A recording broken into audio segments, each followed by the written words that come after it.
But I want to talk to you guys a couple of things. You know, you guys have had a long day. You had a lot of fun. You had a lot of great people come here and tell you some really important information, some things that you guys can definitely use for yourselves, which is something really important. I hope that today and tonight when you guys go home, you can really think about this, because this is really one of the few times you can actually take your life serious, you know. And I want to talk to you a little bit about my life and where I came from. I was born in Miami. When I was 3 years old, my parents moved back. Thank you. And my parents decided to move back to Venezuela when I was 3 years old.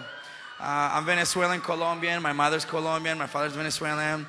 And I was raised in Venezuela until I was about 14 years old. But at the age of 14, my parents decided to come back to the United States. And one of the things that you guys should really know is that at 14 years old, I didn't know how to speak English. At 14 years old, I didn't even know how to count to 3. And very quickly, when we came to the United States, we realized that we were here in the United States for a reason. We were here to work. You know, I come from an immigrant family. Comes to the United States to work. And I was very proud to be part of that. I was very proud to come to America and be part of the difference, you know. And very, very quickly, you know, I understood that my family was going through some tough times. You know, my family, I'll tell you a funny story, which I think is funny now, but my family, we were thankful to have $20, because $20, we could go to the 99-cent store and buy food for a week. And that's a fact. By the way, candy is super cheap. Obviously, you go there for Halloween, you know what I mean?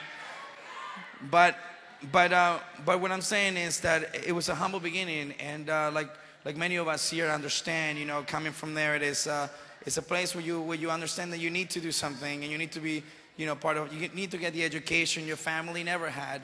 You know, you need to get the education and be the difference that, and because you have to understand that your parents put all their trust and everything they have into what you guys can do as people. And my parents gave me a lot of support. At that time, I had this little dream. I told my dad, I said, Dad, I want to be an actor. And my dad said, okay, mijo, lo mejor sí, si no, no, pues. And you go, okay, well, let me give it a shot, you know. And I got the proper training. I did a lot of acting and all that. But what I'm telling you is this: if this freak who didn't know how to speak English in 1994 is an actor standing here today, you guys have a better chance. Okay, that's all I'm saying. At the end of the day, you know, I'm very appreciative of the opportunities I've ever had, and one of the things I want to talk to you guys is about being responsible with those opportunities. You know, when I was 14 years old and I started English, the moment I learned how to speak English, I decided to start doing theater. How many of you want to be actors here?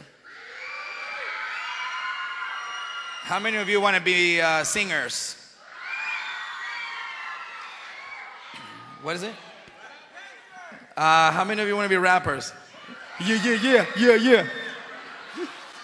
But, well, I tell you what, by being here today, you're that much closer to your dream. By being here today and getting educated about what to do in your future, you're that much closer to your dream today. Don't let anybody, no neighbor, no best friend, make fun of any single one of you guys' dreams, as silly as they might be.